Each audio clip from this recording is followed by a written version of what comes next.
Buenas tardes, hermanos. Vamos al tema, la segunda parte de los ataques del teológicos al cristianismo del siglo VI, del siglo IV al siglo VI. Ya vimos, son 7 ataques, ya vimos lo que fue el arrianismo. ¿Qué era el arrianismo? Arriano, ¿sí? Él decía que Jesús no era Dios y se llevó un concilio y vemos que hasta el día de hoy hay movimientos religiosos como los Testigos de Jehová, que se le conoce como los arrianistas, ¿sí? Y hasta el día de hoy están. Entonces, hoy veremos, dijimos que son 6. La clase pasada solo vimos el arrianismo, veremos lo que es la controversia neumatomática. ¿A qué le suena neumático? Espíritu, neuma, espíritu, ¿sí? Veremos el priscilianismo, el apolinarismo, el nestorianismo, el eutiquismo y el pelagianismo, ¿sí? Me hubiera gustado que tuviera más gente porque en el último habrá un poco de controversia, pero no se preocupen, esto va a ser más sencillo. Los más complicados fueron el arrianismo y el pelagianismo. Los demás los vamos a mencionar, ¿sale? Entonces, se hizo cuando se terminó, por decirlo así, el arrianismo, hermanos. ¿Recuerdan? ¿En qué concilio? En el concilio de Nicea, ¿sí? ¿Cuándo se dio el credo niceno? ¿Se acuerdan cuál es el credo niceno? Hasta el día de hoy está en las iglesias católicas y es para nosotros también. Es un credo, o sea, es lo que cree la iglesia. Ya ellos le aumentaron otras cosas, pero creo en un solo Dios, Padre Todopoderoso, Creador del cielo y la tierra, de todo lo visible y lo invisible. Creo en un solo Señor Jesucristo, Hijo de Dios, etcétera, etcétera. Entonces nos marca el Padre, nos marca el Hijo, nos marca el Espíritu Santo y nos marca la iglesia, ¿sí? Como única, y dice católica en el sentido universal, no católico de la religión. ¿Sí me explico? Entonces, en el año 381, se dio como clausurado el arrianismo. Quería brotar en esa época y se eliminó totalmente, aunque quedaron algunas personas todavía con esas ideas. Desde el año 381 ya no debía de haber ideas tal cuales. ¿Por qué surgen controversias el día de hoy o religiones el día de hoy? Por no conocer la historia de la iglesia. Un hermano nos decía, a mí como que no me gusta esto de la historia de la iglesia. Digo, hermano, es que si tú no conoces la historia, pues no vas a saber que lo que es el arrianismo ya fue abolido desde cuándo. ¿Sí me explico, hermano? Pastor, hace como unos 15 días estaba platicando con una persona. Ajá. Y me recomendaba que yo leyera los 53 sutras de Buda. Como ellos practican el yoga y todas esas cosas, ¿no? Ajá. Y me empezó a decir que Jesús era budista. Porque, o sea, pura tontería, sí, o sea, sí, para sí. mí fue una tontería porque pues ya más o menos Ajá. he entendido pues la palabra. Y la verdad no le dije nada, pastor, o sea, para no entrar en... Sí, es bueno saber fechas. ¿Cuándo nació Buda? No, Yo o sea, le desde hice ahí. esa pregunta, le dije, a ver, explícame, yo sí le dije, Sí. a ver, explícame en qué tiempo Jesús pasó tiempo con Buda. Sí. Porque dice que Jesús, los proverbios de ahí vienen, porque estos 53 sutras, yo siento que los copiaron de los proverbios, pastor, porque casi dicen lo mismo. Sí, son. Yo la verdad los leí para ver Ajá. qué cosa decía, y para mí como los proverbios. Sí, Yo se lo robaron de la Biblia, le dije yo. Anda. Es que mira, la gente es muy ignorante, la gente es cotorrita. La gente les dicen algo y lo repiten como cotorritos, pero tú los haces analizar cuándo nació Buda. O sea, toman cosas que les dicen y empiezan a tener su filosofía sin bases. Entonces tú le pones bases y los haces temblar. Por eso es importante saber esto. Le decía a los hermanos, Esto no lo vas a hablar con un recién convertido, tú no vas a evangelizar con esto, o sea, obviamente, pero alguien que te refute, no, es que los testigos de Jehová, un ejemplo, sí, pero ellos nacieron en el año 1800, ¿sí?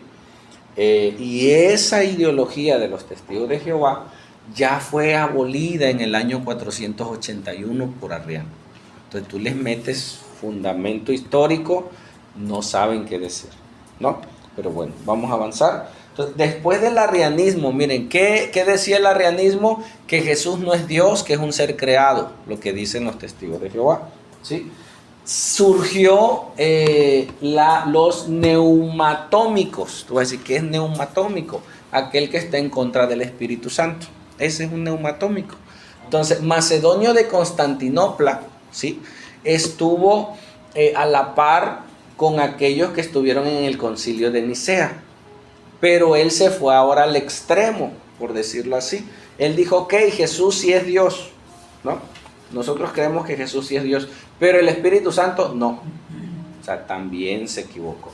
Dice entonces, la negación de la deidad, de que el Espíritu Santo es Dios, ¿sí? Eso también dicen los testigos de Jehová. O sea, hoy religiones actuales tienen pringuitas de algunas filosofías anteriores.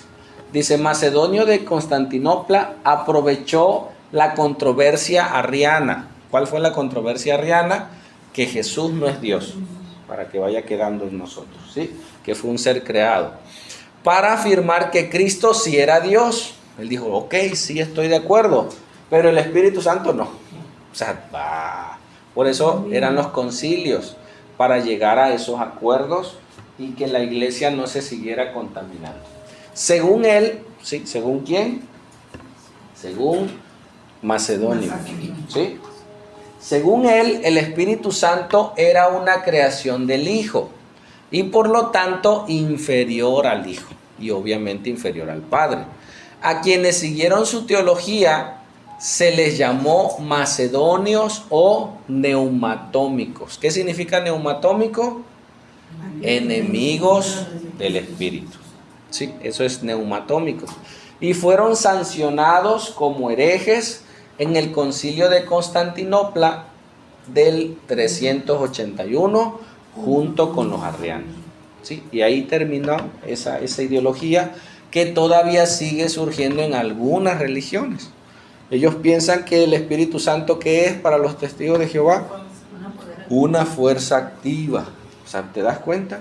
Cuando ya hubo un concilio donde se dijo, no, el Espíritu Santo es Dios. Nosotros tenemos un discipulado donde te habla de Dios Padre, Dios Hijo y Dios Espíritu Santo. Y te muestran los atributos, ¿sí? Te muestras que es una persona, que no es una cosa. Y tenemos conocimiento ya. ¿Sale? Entonces ellos todavía no tenían algunos fundamentos y sacaban sus ideas. Entonces ese movimiento se acabó. ¿Sale? Segundo movimiento, el priscilianismo. ¿Qué es el priscilianismo? Y mira qué terrible lo que vamos a descubrir hoy. La identificación la idealización de la vida ascética. Este hombre Prisciliano, que fue uno de los fundadores de ello, él era una buena persona en el sentido moral estricto, pero con un conocimiento erróneo de las escrituras. Lo vamos a ver. ¿Sale? Por Prisciliano de Ávila, lo que hoy es España, ¿sí? Vivió del año 340 al 348. Casi 45 años vivió. Gracias, 85. Antes de su conversión, por eso, como el enemigo nos mete ideas, ¿no? Hay gente que viene de una ideología religiosa o pagana, que llegas al cristianismo y todavía tienes, nos tocó en Mina, había un doctor que cuando decía vamos a orar, él pegaba sus dedos y se ponía a orar, porque él meditaba como los orientales, tenía sus ondas, ¿no? Entonces cuando decía vamos a orar, y él se ponía a orar según él, pero traía sus ideas pasadas. Entonces este hombre, ¿sí?, antes de convertirse, Practicó el gnosticismo, la astronomía, ¿sí? El maniqueísmo y la magia. O sea, era una mezcla de brujo, una mezcla de las ciencias ocultas, y se convierte al cristianismo. Entonces él traía todo ese bagaje, ¿sale? Era una persona moralmente correcta, por eso mucha gente la siguió, y nosotros tenemos que tener cuidado de algunas doctrinas o de algunas religiones que pueden ser no moralmente correctas, pero su fondo doctrinal es incorrecto. Fíjate, dice, predicador de un cristianismo riguroso, él era fiel, que cobró popularidad porque concedía reconocimiento a la mujer dentro de la iglesia. Para hoy, para estos días, es algo normal. Casi el 80%, el 60% de las iglesias son mujeres. Quienes lideran las iglesias a veces son las mujeres, porque son las que están, son más comprometidas, son más dedicadas. Mira, hoy el culto, 2 varones, ¿no? Entonces, él le dio esa apertura a las mujeres. Para esa época fue algo así, wow, ¿cómo es posible? Si ahorita cuesta, ¿no? En algunas iglesias, para ese tiempo fue algo, cómo darle cabida a las mujeres a ministrar. Dice, abogaba por la abolición, o sea, quitar la esclavitud. ¿Es malo? No, o sea, era bueno, o sea, los principios que él tenía eran buenos.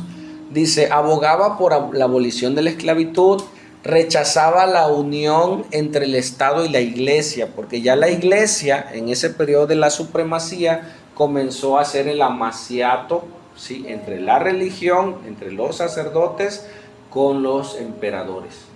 Y ellos comenzaron a manipular todo el sistema. Fue cuando la iglesia se corrompió. Entonces él que decía, no, una cosa es la iglesia y otra cosa es el gobierno. Sí, por eso la iglesia universal no quiere a Benito Juárez. En México él separó la iglesia del Estado, ¿no? Dice, rechazaba la unión entre el Estado y la iglesia y denunciaba la corrupción. Fíjate, para el año 300 ya había corrupción y el enriquecimiento ilícito dentro de la iglesia. Ya ahora los sacerdotes contaban con el apoyo de los emperadores, les construían sus iglesias, les financiaban. Entonces ya ellos, ahora, como ya no había persecución, ellos comenzaban a recibir bonificaciones, por decirlo así, y ya antes al pastor que veías huyendo, ahora lo veías en la iglesia con pompa, ¿no? Con dinero, con bienes, etcétera, etcétera. Y él decía, no, un cristiano debe vivir una vida modesta, ¿sí? Y dice, y había ya entre algunos sacerdotes enriquecimiento ilícito dentro de la iglesia. Insistía en el abandono de la opulencia y riqueza y del alcohol, el consumo de alcohol. O sea, había sacerdotes hasta la fecha que se echan su galipuses, ¿no? Yo conocimos un sacerdote alcohólico. Él decía, yo soy alcohólico. Diario tomaba. Entonces, él decía, eso no debe ser dentro de la iglesia. Recomendaba el celibato, el no casarse, aunque él era casado. Él decía, mejor no te cases, sirve al Señor, no vas a estar al pendiente de tu esposo, de tu esposa, vas a tener todo el tiempo para el Señor, ¿sí? Y promovía la danza dentro del culto de la iglesia. Eso fue así como que, wow, hoy no nos espantamos, hasta nos gusta a nosotros y danzamos, y no es pecado.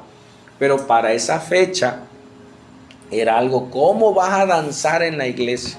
De hecho, hay iglesias que no ni aplauden, ¿no? Las iglesias bautistas, las iglesias presbiterianas. Si tú te das cuenta, hermanos que llegan de iglesias así, no aplauden.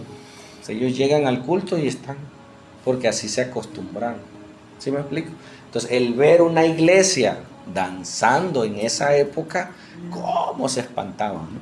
¿Qué ha pasado? Que ahora muchas iglesias han ido al extremo y ya meten danzas que nada que ver, o sea, empiezan a hacer cosas que no deben. ¿Sale? ¿Cuáles fueron sus enseñanzas? Sí, hermano Miguel, por favor. El Presilianismo, ajá. Presilianismo, además de sus ideas revolucionarias, adoptó una mezcla de varias herejías, tales como Vamos a ver qué herejías adoptó, hermana Lulú. La aprobación de algunos Apócrifos.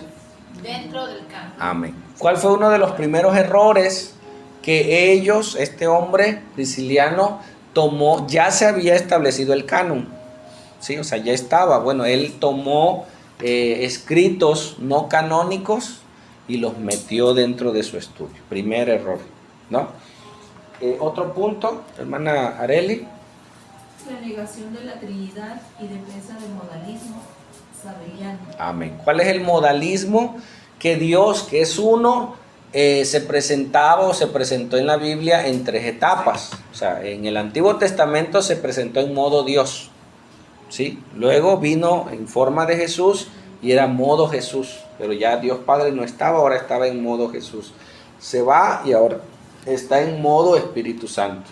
Y eso es totalmente erróneo, porque vemos, por decir, en el bautismo de Jesús, cómo Jesús está siendo bautizado, cómo la voz del Padre desde los cielos le habla y cómo dice que desciende el Espíritu Santo. Ahí vemos la Trinidad.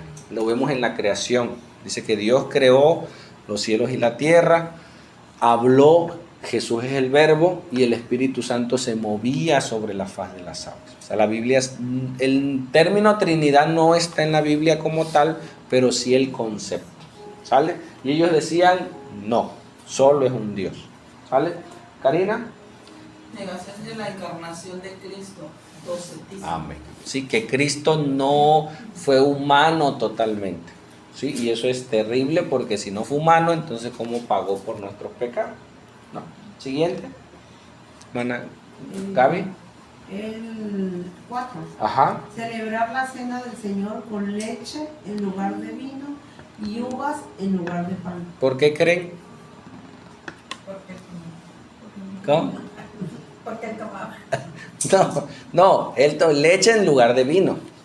O sea, él guardaba no comer pan, no comer carnes, no comer... O sea, por eso dice, celebraban la cena del Señor con leche. O sea, en vez de tomar el vino, tomaban leche, y en vez de comer el pan, se comían las uvas, pero sin fermentar, o sea, las uvas. Pero ya esa era cosa de él, ¿no? Y ahí anteriormente vimos que prohibió el alcoholismo. O sea, Ajá, exactamente, sí, entre sus ideales. ¿Sí? Y número 5, hermana Sara. Insistencia de que todos los espíritus angelicales y humanos comparten la misma sustancia de Dios. Ahí vemos que su bagaje anterior de la brujería y de todo lo que sabía, lo mezcló con la religión, ¿sí? Y dice una demonología extrabíblica gnóstica desarrollada, o sea, y eso se ha dado mucho en estos días, que todo es demonio.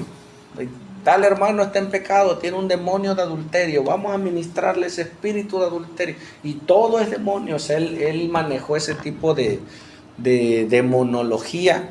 Si estás en pecado es demonio, no te alcanzó el dinero, es un demonio de miseria. Todo eso que hoy se vive actualmente, él lo empezó a meter dentro de la iglesia, y obviamente lo quitaron, ¿sí? Su condena, Prisciliano y sus seguidores fueron condenados en el sínodo regional de César Augusto. Un concilio es cuando están toda la iglesia reunida. Un sínodo es donde están por estados nada más. ¿Sí me explico? Un concilio sería en México todos los estados, y un sínodo sería solo en Veracruz. ¿Sí me explico? Ándale. Entonces dice que en el sínodo regional de César Augusta, o sea, es una región, no es un nombre, lo que hoy es Zaragoza, España, en el año 380, fíjate lo que pasó. Vamos a ver qué terrible sucedió. Hermana Marce, fuerte. No comentó Prisciliano. ¿No contento? No contento, Prisciliano viajó a Roma con la intención de defender sus creencias ante Dámaso y otros obispos prominentes, pero no fue recibido, sino sancionado por Ambrosio de Milán. Ok, entonces en César Augusta, ¿sí? O sea, en esa región, lo detuvieron, ¿Qué dijo él? No, me voy a Roma para que me den libertad de servir y de hacer la obra. Se va a Roma y le fue peor. Mira qué tan terrible le pasó, hermana. Por el contrario, los concilios de Burdeos y Treveri lo acusaron de brujería y como resultado el emperador Teodosio ordenó su tortura y ejecución. Este hombre fue el primer mártir cristiano. Ahora, ¿quién estaba ejecutando a las personas? ¿Quién persiguió a la iglesia en un principio? ¿Quién? Nerón, sí. El Imperio Romano, ¿sí? O sea, Roma como ciudad, no como religión. O sea, la primera persecución de los cristianos fue el gobierno contra la religión. ¿Sí me explico? Hasta Constantino, que se cesó la persecución y empezó el amaciato. Bueno, ahora la iglesia tomó poderío en el imperio, en el gobierno, y a este hombre que lo tacharon de hereje, la iglesia, o sea, ya no el imperio, ¿sí me explico? La misma iglesia lo excomulgó y el emperador Teodosio, por dicho de la iglesia, le ordenó que lo torturaran y lo ejecutaran. Y mira, no solo a él. Dice, Prisciliano fue decapitado. O sea, eso es lo más terrible, que fue la iglesia haciendo esta barbarie. ¿Qué dice la Biblia? No matarás. ¿Sí me explico? Ahora la iglesia comenzó a hacer ese tipo de cosas. Dice, fue decapitado con sus seguidores. O sea, la gente que iba con él también los apresaron, los torturaron y los decapitaron delante de la iglesia y del pueblo. Y los demás, los que quedaron, fueron desterrados y confiscados sus bienes. O sea, no solo los mataron, sino sus casas. Oye, ahora imagínate sus familias. O sea, tu esposo fue a Roma y al rato llegó la religión junto con los soldados y ¿sabes qué? Como tu esposo es un hereje, todos sus bienes pasan a nombre de la iglesia. Imagínate qué terrible, te sacan de tu casa. Eso comenzó a hacer la iglesia, ya no el gobierno, ¿sale? Dice, él fue el primer hereje en ser ejecutado por el Estado romano, pero por la iglesia. O sea, el ejecutor fue Roma, pero los cristianos, entre comillas, o sea, la iglesia fue la que motivó a eso, ¿sale? El trato brutal que recibieron fue un escándalo. O sea, imagínate, la iglesia matando personas. O sea, no es lo mismo, ¿sabes qué? Tu filosofía, tu religión está mal, que se hace un edicto, no me vuelves a predicar, y los excomulgaban, pero no los mataban. O sea, llegar ahora a la iglesia a matar personas, eso fue terrible. El trato brutal que recibieron fue un escándalo denunciado por hombres como Ambrosio de Milán, ahí debe ser con A mayúscula, Juan Crisóstomo, Jerónimo y Martín de Tours, o sea, hombres renombrados de esa época. Pese a eso, la doctrina persistió, pero su condena fue reafirmada en el Concilio de Toledo del año 400. O sea, ahí se terminó con esa herejía. Pero comenzó ya la iglesia a saborear, ¿sí?, el beneficio de quitarle los bienes a un hereje. ¿Sí me explico? O sea, el primer hereje fue algo terrible para la iglesia y para aquellos que no eran iglesia. Oye, ¿por qué lo mataron? No, porque pues iba en contra de la religión. O sea, se sorprendieron. Pero la iglesia, sus bienes, sus casas, pasaron a propiedad de la iglesia. ¿Sí me explico? Entonces ellos comenzaron a ver el beneficio de poder quitarle a alguien sus bienes. Y ahí comenzaron muchas cosas, pero vamos viendo todavía. ¿Sale? Entonces él fue el primer hereje. ¿Quién? Prisciliano. ¿Sale? Ok.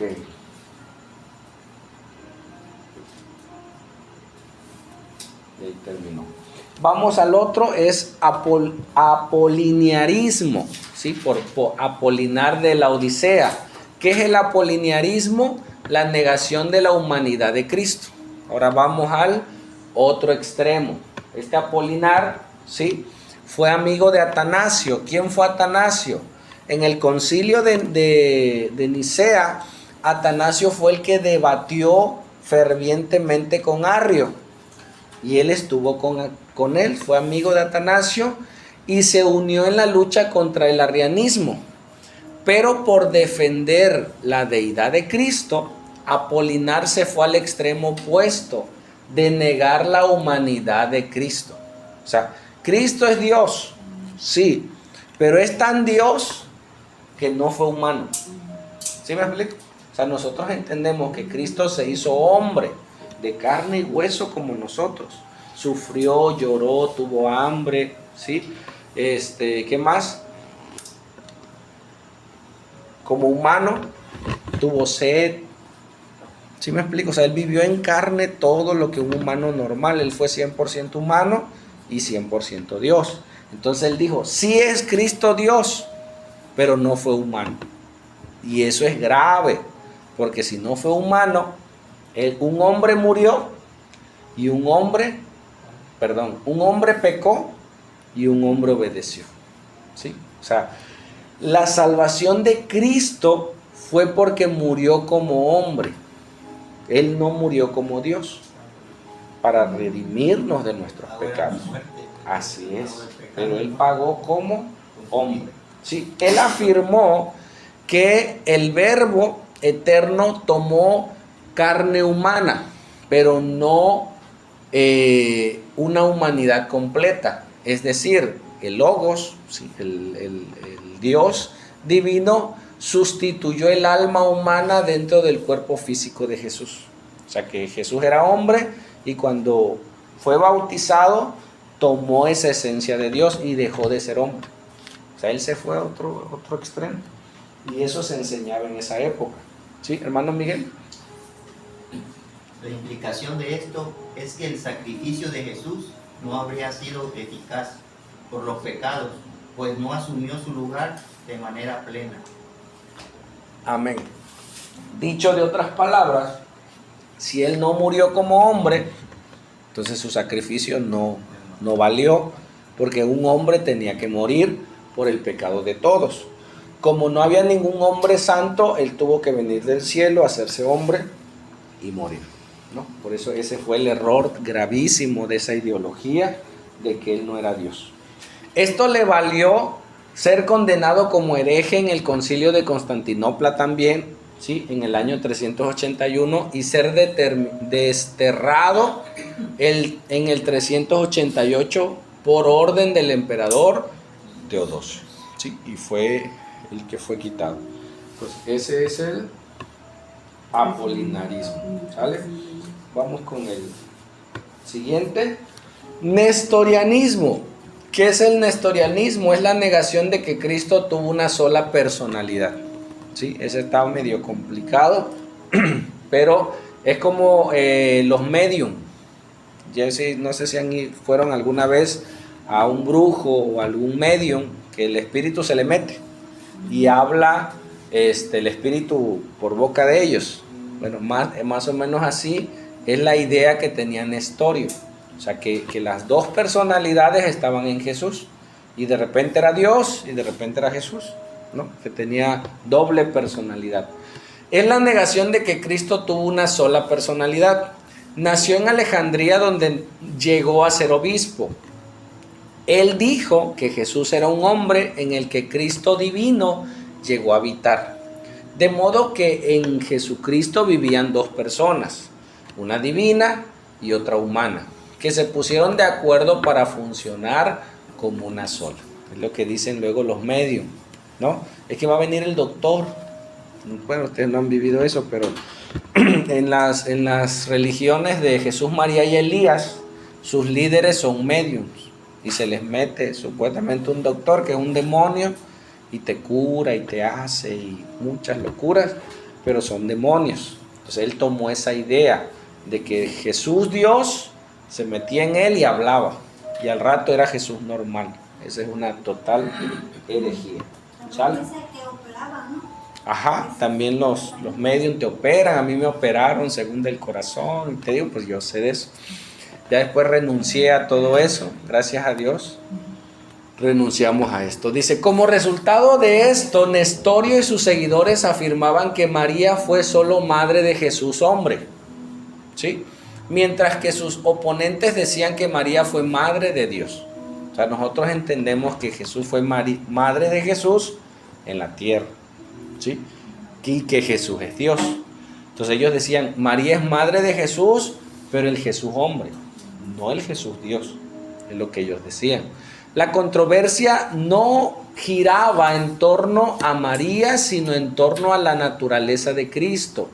Nestorio fue condenado como hereje en el concilio de Éfeso en el año 431 y fue exiliado, pero sus seguidores llegaron a establecer una iglesia que hasta el día de hoy, hermanos, imagínate, perdura hasta el día de hoy en parte de Irak, Irán, India, China y Rusia.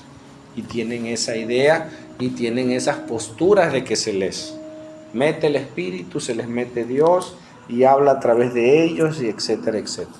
¿No? Qué terrible. Y sigue sucediendo todavía. ¿Desde cuándo? Desde el año 300, 400. ¿Sale? Ok. Penúltimo, el eutiquismo o monofisismo es la negación de las dos naturalezas de Cristo. O sea, ni es Dios ni es hombre, ¿sí? Por Eutiques, ahí me llevé otro 3, es el 378 al 455. Él afirmó que las dos naturalezas de Cristo se fusionaron en una sola, que ni era divina ni era humana. Eutiques fue declarado hereje en el concilio de Calcedonia en el año 451. Esta condena dio origen a la iglesia copta, de la que hablaremos más adelante. ¿Sí? La iglesia católica, la iglesia ortodoxa y la iglesia copta fueron las tres, esas sucedieron lo que se conoce como el primer cisma. O sea, se dividió la iglesia, por eso lo veremos más adelante. ¿Sale? Y vamos al pelagianismo. Esto que vamos a escuchar ahorita, vamos a ver que hasta el día de hoy se sigue debatiendo, ¿sí? Dentro de las iglesias, aún puede suceder dentro de nuestra iglesia y dentro de nuestro razonamiento. Cuando nosotros tenemos el conocimiento de las escrituras, ya no andamos debatiendo. Por eso es importante leer las escrituras, ¿sí? Pelagio, ¿qué decía? ¿Qué es el pelagianismo? La negación de la salvación solo por gracia, ¿sí? La iglesia católica no es pelagiana, pero sí tiene argumentos pelagianos. O sea, no es pelagiana como tal, pero sí es ¿cómo se le dice? Un neopelagianismo. O sea, tiene la salvación por gracia, pero también la salvación por obras. El cumplir con los sacramentos. Si tú cumples con los sacramentos, tú eres salvo. Pastor, mi cuñada es catequista en una iglesia. Ajá. Tiene muchos años. Sí. Y como hemos platicado mucho, me preguntó ella si yo creía que Jesús va a venir por nosotros. Uh-huh. El arrebatamiento, me pregunté, y le dije que sí. Y me dijo, ya yo no creo en eso. Me dijo, le digo, ¿por qué? Dice, yo creo que Jesús viene, dice, la venida de Jesús va a ser ese, de que tú vas y ayudas a un enfermo, de que tú vas y ayudas a alguien, cosas así, pastor. Sí. Está negando su fe. Dale ¿cómo se llama? A un católico tú lo puedes ayudar con sus propios argumentos. Por decir, en el concilio de Nicea, donde se hizo el edicto que dijimos, al final dice, y creemos que regresará por su iglesia. O sea, entonces ella como católica debe creer el regreso inminente de Cristo. Ella está negando su propia fe. O sea, tú con argumentos, tú le puedes decir, manita, ¿sabes qué? Tú estás negando lo que crees, porque eso enseña tu iglesia. ¿tienes el credo niceno? Ni saben qué es el credo niceno. Nada más que tienes el credo, léelo o se lo enseñas. Y ahí viene en el credo, ahorita al final lo vamos a recordar. Y ahí dice que vendrá, ¿sí? Vendrá. Ajá.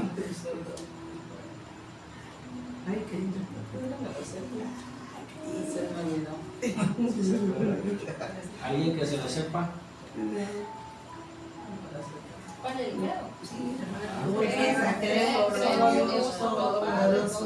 Creador del cielo y de la tierra, que todo lo visible y invisible. Yo no me acuerdo. Ya lo demás. Quiero enseñar. Ahí está, mira. Dice, bueno, ahí va. Dice, creo en un solo Dios, Padre Todopoderoso, Creador del cielo y de la tierra, de todo lo visible y lo invisible. Creo en un solo Señor, Jesucristo, Hijo único de Dios, nacido del Padre antes de todos los siglos. Dios de Dios, luz de luz, Dios verdadero del Dios verdadero, engendrado, no creado, de la misma naturaleza del Padre, por quien todo fue hecho. Y dice, que por nosotros los hombres y por nuestra salvación bajó del cielo, y por obra del Espíritu Santo se encarnó en María la Virgen y se hizo hombre, y por nuestra causa fue crucificado en tiempo de Poncio Pilato. Padeció y fue sepultado, y resucitó al tercer día según las Escrituras, y subió al cielo, y está sentado a la derecha del Padre, y de nuevo vendrá con gloria para juzgar a vivos y muertos, y su reino no tendrá fin. Tienes que aprender para que Le pones el credo, su propio credo, o sea que ellos creen, vaya la redundancia. Tú le puedes decir, ¿sabes qué? Amiga, prima, estás negando tu fe. Eso tú lo tienes que enseñar en tu catecismo. Que Cristo va a regresar y le sacas el credo y ellos lo tienen. Y él lo aumentaron, creo en María. Ándale, exactamente, pero ahí está sobre Cristo, que va a regresar a juzgar a vivos y a muertos. Y es lo que estamos enseñando los domingos, sobre la glorificación. ¿Te das cuenta? Ok, ¿vale? Entonces dice, la controversia pelagiana fue la única que se llevó a cabo en la iglesia de Occidente. Ahorita les explico. Los primeros brotes de esta discusión surgen entre San Agustín, ¿sí?, y Pelagio. Digamos que Oriente, si recuerdan de dónde vinieron los Reyes Magos. De Oriente. ¿Dónde es Oriente? África, para arriba. Y Occidente es del lado de Jerusalén. ¿Sí me explico? De este lado. Entonces, todos esos argumentos fueron del lado de Roma, pero del lado oriente. Los primeros que nombramos. Este último fue del lado occidental, ¿sí? De nuestro lado, vamos a suponer. Los primeros brotes fue entre Agustín contra Pelagio. De Agustín ya se habló antes, ya hablamos de San Agustín, que fue uno de los teólogos más renombrados. Consideramos a Pelagio y a las diferentes opiniones entre ambos. ¿Qué pasó con Pelagio? Dice que él leyó todos sus argumentos de San Agustín y él se dedicó a refutar todos sus argumentos. O sea, esa fue su vida doctrinal de Pelagio, refutar todo lo que San Agustín decía. ¿Sale? Ok. El originador, o sea, del pelagianismo fue Pelagio, fue un monje irlandés. Imagínate hasta dónde llegó el evangelio, hasta Irlanda, ¿sí? Que se mudó a Inglaterra cuando él recibió el evangelio y luego a Roma a finales del siglo IV, donde ganó renombre por su disciplina y por sus comentarios a los escritos paulinos, o sea, los escritos de Pablo. En el año 405 leyó las confesiones de San Agustín y se escandalizó al grado de refutarlo. O sea, cuando él leyó todos los escritos de San Agustín, que la salvación es por gracia, que ahorita los vamos a ver, él dijo, no, él está mal, y se dedicó a refutarlo. Su mejor vocero, o sea, aquel que lo hizo famoso, por decirlo así, fue Celestio. Pero finalmente su enseñanza fue condenada en el concilio de Éfeso en el año 431. O sea, que el pelagianismo, ¿qué quiere decirle el pelagianismo en pocas palabras? Negación. Negación de la salvación. Que la salvación es por obras. Ese es el pelagianismo. ¿Sí? No solo por gracia. Sí por gracia, pero también por obras. No. O es solo por gracia o es por obras. ¿Sí? Así es. Ese es el pelagianismo. Que la salvación necesita de las obras humanas. Eso es lo que este Pelagio decía. Entonces, para poder saber qué argumentos tenía Pelagio, tenemos que saber los argumentos de Agustín. ¿Sale? Y lo siguen haciendo porque hasta donde yo me quedé, que el Papa sacó un libro donde te iban a hacer tus pecados iban a ser ¿cómo se llama? Borrados si tú hacías obras. Así es. Ir al asilo de ancianos, ir a visitar a los pobres. Sí. Y yo ya empezaba, ¿no? Yo decía, pero ¿cómo? Sí. ¿Eso está mal? Así es. Y eso está infiltrado en los testigos de Jehová. O sea, ellos hacen obras para salvación. Está infiltrado en el cristianismo, en muchas iglesias. El hecho que tú des una ofrenda para recibir un beneficio, eso es pelagianismo. O sea, dale a Dios para que Dios te dé. No, Dios te da por gracia. ¿Tú das por qué? Por amor, por gratitud, por obediencia a Dios. No esperando nada porque Dios es soberano. Dios hace lo que Él quiera. Si tú le des todo tu quincena completa a la obra del Señor, no es por obras. ¿Sí me explico? Es por gracia. Si Dios quiere, te va a bendecir. Si Dios quiere, no. Es su gracia. Los de séptimo están cayendo también, ¿no? Sí, sí. Te das cuenta, todas las religiones actuales son ¿cómo le llaman? Combinación de todo. Sale, vamos a leerlo. Los principales puntos solo son 6 y con eso vamos a terminar. Los principales puntos de la controversia, número 1, en cuanto al hombre. ¿Qué decía San Agustín, hermana Lulú? Dice, en cuanto al hombre, Agustín decía que es pecador de nacimiento, mientras que Pelagio decía que el hombre nace bueno y se hace pecador cuando peca. Sí, cunado dice, ¿cuándo? Está bien. ¿Qué dice la filosofía humana? Cuando tú naces como una hojita en blanco, ¿no? Entonces, conforme a la vida que tú lleves, pues tú le vas escribiendo y te vas haciendo pecador. No, dice la Biblia que nacimos en pecado, ¿sí? Nacimos muertos espiritualmente. Entonces, San Agustín, usando la Biblia, decía que el hombre, desde que nace en pecado. ¿Sí? Y cuando lee eso, Pelagio dice, no, el hombre nace bueno. ¿Tú ves un niño cometer pecados? Sí. O sea, el niño desde chiquito ya miente, es berrinchudo, te tira las cosas y si no le das la chichi llora. O sea, ya trae su naturaleza pecaminosa. Pero él decía, no, el hombre nace bueno y se va corrompiendo cuando va pecando. ¿Te das cuenta? Él quiso refutar algo que nosotros sabemos que nosotros nacemos en pecado. ¿Sale? Punto número 2, hermana Arely. En cuanto a la caída, Agustín decía que afectó a todos y Pelagio decía que la caída afectó a Adán.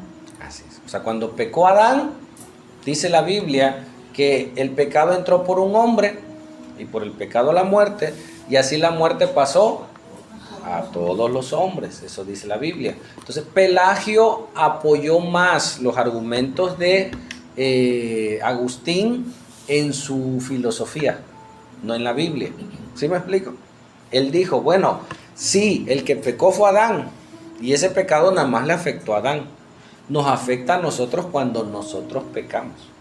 Inclusive la misma iglesia le llama el pecado original. ¿Sí? Entonces ahí vemos que Pelagio estaba mal. Desde Adán hasta el día de hoy, todos nacemos muertos, separados de Dios. ¿Sale?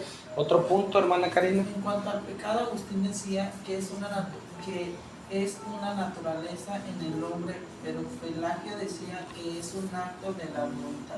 Así es. En cuanto al pecado, San Agustín decía que por naturaleza nacemos en pecado, y como nacemos en pecado, pecamos. Como dicen, el perro ladra, ¿por qué? Porque es perro. O sea, su naturaleza de perro lo hace ladrar. Entonces, el hombre en pecado, su naturaleza lo lleva al pecado. O sea, va a pecar. Por eso nos decimos, no te cases con un inconverso, porque su naturaleza, si nosotros como cristianos batallamos con el pecado, cuanto más aquel que no es cristiano. Y Pelagio decía, no, tú eres libre. O sea, tú vas a pecar porque tú quieres, no porque seas pecador. Él hablaba del libre albedrío que tenemos. O sea, yo decido pecar, pero la Biblia dice que nacemos en pecado, separados de Dios. El pecado nos lleva a más pecado. Sí, el libre albedrío entre lo bueno y lo malo en Adán está, mira mis manos, entre lo bueno y lo malo en Adán estaba aquí. Nosotros, nuestro libre albedrío está así. O sea, nosotros estamos inclinados al pecado por nuestra naturaleza caída. ¿Sale? Siguiente punto, hermana Gaby. En cuanto a la libertad, Agustín decía que el hombre es esclavo del pecado y necesita ser librado, mientras que Pelagio afirmaba que el hombre es libre de escoger el bien y el mal. Así es, el libre albedrío, lo que acabamos de decir. Agustín decía que el hombre nace y es esclavo del pecado, y por lo tanto va a pecar a menos que sea liberado de esa condición. Por eso Cristo vino a salvarnos del pecado, de la condición de pecado en nosotros. Y él decía, no, nosotros decidimos pecar. En parte sí, porque tú tomas la decisión de pecar, pero porque eres pecador. Sí, o sea, tú decides pecar por tu propia naturaleza. ¿Vale?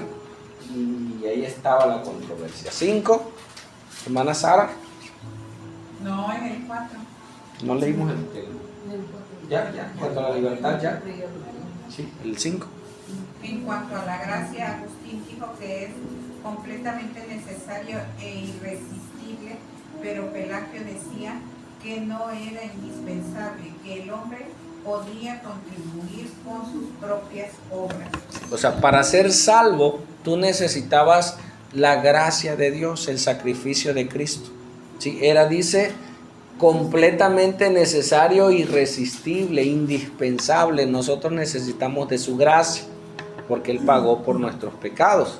Entonces dice Pelagio, no. O sea, sí está la gracia de Dios, pero nosotros podemos ayudar haciendo buenas obras, lo que dicen muchos en su filosofía, pórtate bien, atiende a tus papás y vas a ver que Dios te va... No, no es por obras, es por gracia. Lo que nos hace aceptos ante Dios es la gracia mostrada en el amor de Cristo, en su sacrificio. Y Pelagio decía todo lo contrario, que necesitas de obras, necesitas servir, nosotros servimos, hacemos por amor y gratitud, no para salvación, ¿sí? Porque somos salvos, exactamente. Y en cuanto a la elección, hermana. En cuanto a la elección, Agustín decía que si existe, que es eterna, soberana e incondicional. Pelagio, por su parte, negó la existencia de la elección soberana porque implicaría que no hay libertad humana. Amén. Y este tema es un tema actual en muchas iglesias, por decir, Dios escogió quiénes iban a ser salvos y quiénes no. Eso es la elección. Agustín decía que sí existe, que es eterna, que Dios es soberano, Él hace lo que Él quiere y es incondicional. Dios hace la salvación, dice que nos escogió antes de la fundación del mundo para hacernos santos y sin mancha. Dice otro texto, a Esaú aborrecí, a Jacob escogí.